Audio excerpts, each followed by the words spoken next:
Bonjour et bienvenue dans cette nouvelle édition du 12-15 au sommaire de l'actualité. Redécoupage territorial au Mali, la nouvelle carte administrative d'un Mali qui compte désormais 19 régions est remise au président de transition Assimi Goïta. Le classement des pays par indice de développement humain, le Togo gagne 5 places dans le classement mondial, mais étant à la 162e place sur les 189 pays scrutés par le programme des Nations Unies pour le développement, le Togo figure parmi ceux au dernier rang. Les Africains face à l'insécurité alimentaire, la situation est particulièrement préoccupante au Sahel où des dizaines de millions de personnes sont menacées. C'est notamment le cas au Burkina Faso. Nous ferons le point dans ce journal sur les initiatives destinées à limiter l'extension de cette crise alimentaire. Mais tout d'abord, les résultats provisoires des élections législatives, régionales et municipales en Mauritanie qui ont eu lieu le 13 mai dernier. Les résultats provisoires ont été annoncés hier, dimanche, par la commission électorale. Victoire écrasante pour le parti au pouvoir Al-Insaf qui a remporté 80 sièges de députés sur 176 dans la nouvelle Assemblée nationale, déjà largement contrôlée par le parti du chef de l'État, Mohamed Ould El Razouani. Une dizaine de formations membres de la mouvance présidentielle en ont obtenu 36 et l'opposition, quant à elle, a décroché 24 sièges, dont 9 pour la principale formation, le mouvement Tewassoul. Et au niveau du déroulement des élections, l'opposition dénonce des fraudes énormes lors des scrutins auxquels 25 formations politiques étaient en lice. La décision est qualifiée de provocation inacceptable par son parti. En Côte d'Ivoire, Laurent Gbagbo est toujours radié de la liste électorale publiée samedi dernier. Si l'ancien président a été acquitté par la justice internationale de crimes contre l'humanité, il reste sous le coup d'une condamnation à 20 ans de prison en Côte d'Ivoire pour le braquage de la Banque centrale des États de l'Afrique de l'Ouest en 2011. Cette condamnation prononcée en 2018 alors qu'il était emprisonné à La Haye avait entraîner la déchéance de ses droits civiques et politiques et donc sa radiation des listes électorales. Et la grâce accordée par le chef de l'État, Alassane Ouattara, l'an dernier dans cette affaire ne change pas ce statut. L'ancien président Laurent Gbagbo ne pourra donc pas prendre part au vote lors des élections locales prévues le 2 septembre 2023. Dans le cadre du programme de redécoupage territorial visant à porter sur 5 ans le nombre de régions administratives de 8 à 19, la toute première carte administrative a été remise au président de transition, le colonel Assimi Goïta. Cette nouvelle carte résulte de la promulgation le 13 mars dernier au Mali des textes portant réorganisation administrative et territoriale après leur adoption par les militaires actuellement au pouvoir. L'objectif de ce redécoupage est de garantir une meilleure gouvernance sur un territoire contrôlé dans certaines régions par les groupes terroristes. Samantha Saberou Saboubanga. Remis ce 19 mai 2023 de la nouvelle carte administrative au président de la transition malienne, le colonel Assimi Goïta. Cette cérémonie a enregistré la présence du Premier ministre, du président du Conseil national de transition, des présidents des institutions de la République, des gouverneurs des régions et des maires. Le président Goïta est convaincu que cette nouvelle carte administrative contribuera à la refondation de l'État pour une gouvernance forte et efficace. Cette nouvelle carte administrative va beaucoup aider non seulement les autorités, mais aussi les populations, les chercheurs d'une manière générale dans leur activité quotidienne. Avec en priorité, je pense en priorité notamment dans le domaine de la défense et de la sécurité. Selon les explications du colonel Assimi Goïta, cette carte administrative mise à jour constitue la concrétisation de la volonté du gouvernement de matérialiser les circonscriptions administratives et les collectivités territoriales du Mali conformément aux recommandations des Assises nationales de la refondation. Donc bref, cette nouvelle carte administrative vient à point nommé afin de prendre en compte les évolutions qui ont eu lieu, car la carte administrative du Mali n'a pas été mise à jour depuis plusieurs décennies. Donc, il s'agit là donc d'une occasion de prendre en compte ces nouvelles évolutions et de permettre aux plus hautes autorités d'avoir un outil d'aide à la décision précieuse. Rappelons que cette remise intervient à la suite de la promulgation le 13 mars 2023 des textes de la réorganisation administrative et territoriale après leur adoption par le Conseil national de transition. Ainsi, le Mali compte désormais un district Bamako, 19 régions, 159 cercles, 474 arrondissements, 815 communes, 12 641 villages, fractions et quartiers. Bien qu'il gagne 5 places, le Togo continue d'occuper les derniers rangs au niveau du palmarès de l'indice de développement humain. Le pays d'Afrique de l'Ouest occupe la 162e position au niveau du classement des pays par indice de développement humain, indice qui étudie notamment le niveau d'éducation de la population, la santé ou encore les niveaux de revenus. Samantha Saberou Saboubanga. Selon le nouveau rapport du Programme des Nations Unies pour le développement PNUD, le Togo a gagné 5 places avec un indice de développement humain IDH passant de 0,515 en 2019-2020 à 0,539 en 2021-2022. Cette évolution a été présentée au grand public ce 19 mai par l'agence onusienne lors du lancement officiel du rapport au Togo. Tout le monde est surpris par rapport à cette amélioration de la position du Togo parce que la ménagère le sent dans son panier tous les jours. Quand les femmes vont au marché, elles se plaignent tout le temps, les prix augmentés à tous les niveaux, l'essence, le carburant. Alors je ne vois pas quelle est l'amélioration.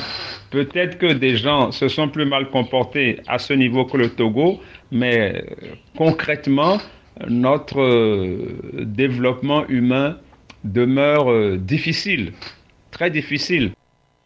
L'IDH du Togo a régulièrement progressé et ceci grâce aux investissements du gouvernement dans la réalisation d'infrastructures sociales de base, dans la lutte contre la pauvreté, les réformes économiques en faveur de l'amélioration du climat des affaires, la mise en œuvre de politiques publiques plus orientées vers les populations togolaises. Parce que pour se soigner, c'est très difficile. Des gens vont plutôt chez les herboristes pour chercher des plantes. Or, vous savez qu'à ce niveau, il n'y a pas de dosage. Pour aller faire les courses, l'essence, le transport, tout augmente et tout a augmenté. Et l'État demeure impuissant pour enrayer cette spirale descendante. Donc, c'est pour vous dire que cette position du Togo est surprenante. Donc il faut considérer qu'elle est plutôt stationnaire, puisque les choses n'évoluent pas. Ou tout simplement que d'autres se sont moins bien comportés que le Togo.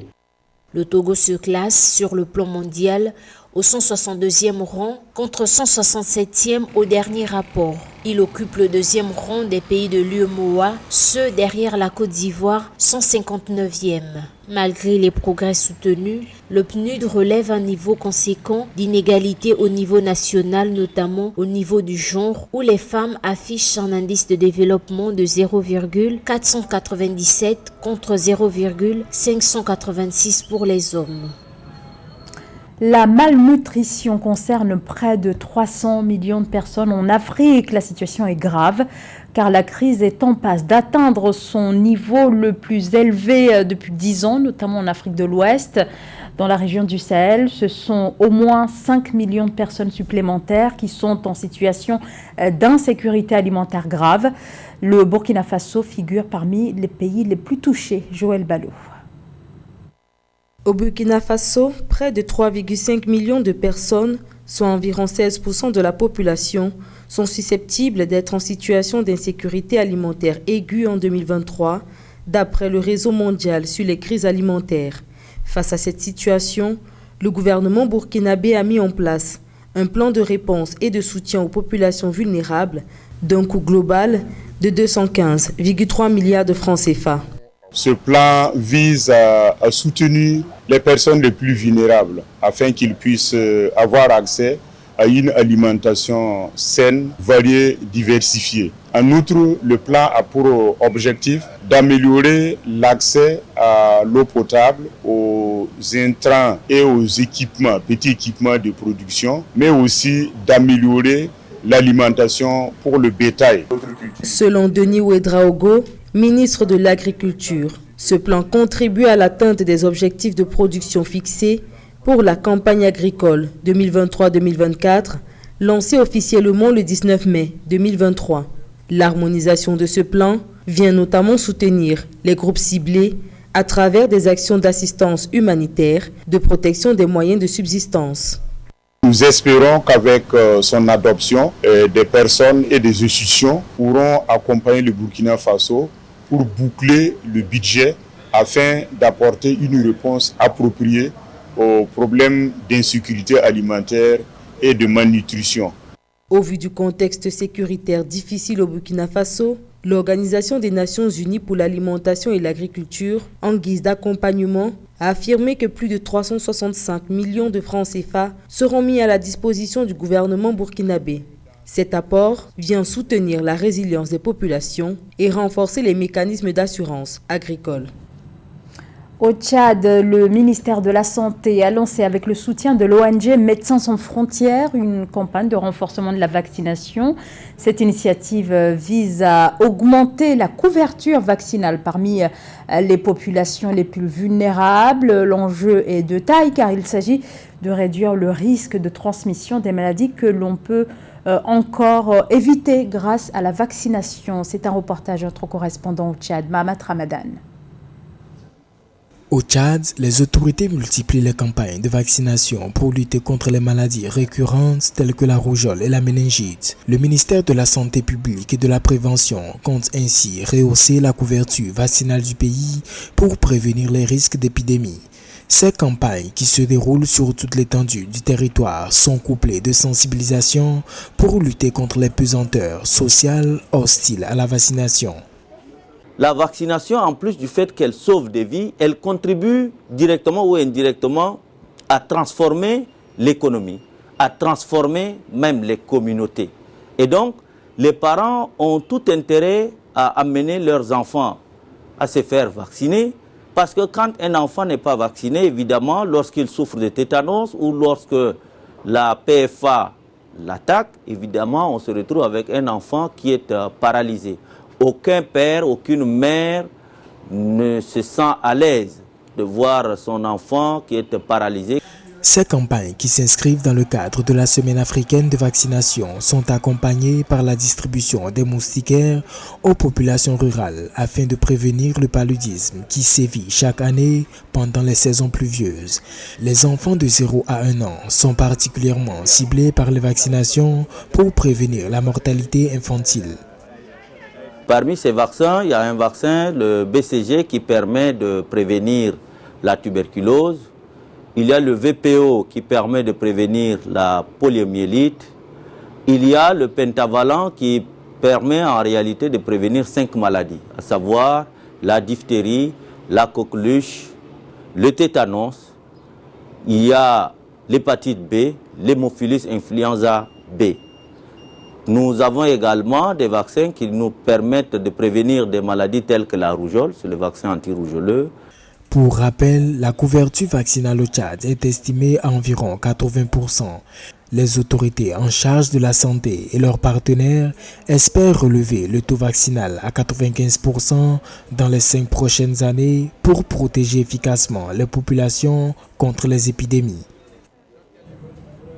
Canon sportif de Yaoundé s'est imposé face à Gazelle de Garoua, double tenant du titre lors de la 2e journée des play-offs du championnat camerounais de football. Une victoire pour le Canon sportif qui n'avait plus droit à l'erreur. Reportage notre correspondant Narcisse Oum. La passion était encore à son comble ce jeudi 18 mai lors de la 2e journée des play-offs au stade de la réunification des Douala, avec plus de 31 000 spectateurs selon les organisateurs. Pour cette 2e journée des play-offs disputée au stade Omnisport de Douala, Canon sportif de Yaoundé s'est imposé par 2-0 face à Gazelle Foot Academy de Garoua dans le premier match. 2 buts de Emmanuel Mahop et Paul-Henri Tike ont permis au club de Nkondongo de se relancer dans la compétition après un faux pas à la première journée face à Bambutos de Mbouda, enterrant par la même occasion les espoirs de Gazelle Foot Academy de Garoua. Grâce à cette victoire, Canon Sportif de Yaoundé se lance dans la course au titre et les poulains du coach Suleiman tenteront d'aller dimanche 21 mai arracher la victoire face à Coton Sport de Garoua, leader de ces playoffs.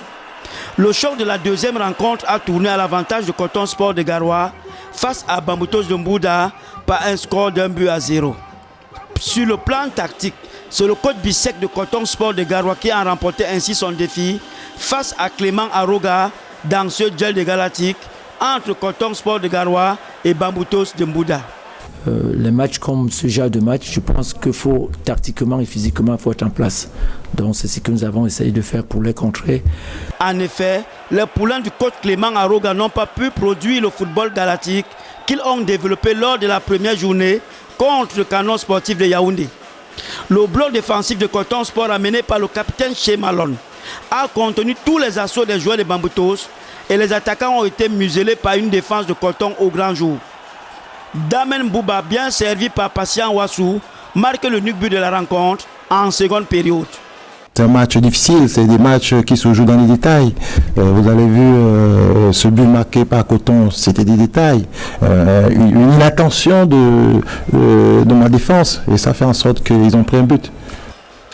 Avec cette deuxième victoire d'affilée, Coton Sport de Garoua prend la tête de ce mini tournoi avec un total de 6 points. Et la dernière journée s'annonce très décisive pour Coton Sport de Garoua avec 6 points. Bambutos 3 points. Canon Sportif 3 points. Et enfin, Gazelle Football Académique 0 points pour 2 matchs disputés. Pour cette dernière journée prévue ce dimanche 21 mai, Bambutos de Mbouda sera opposé à Gazelle Foot Academy. Et dans l'autre rencontre, Coton Sport aura besoin d'un match nul pour terminer champion du Cameroun pour la saison 2022-2023 et remportera dans la même occasion la bagatelle somme de 50 millions de francs CFA. C'était le journal de la rédaction. Merci de nous avoir suivis. L'information continue sur Africa 24.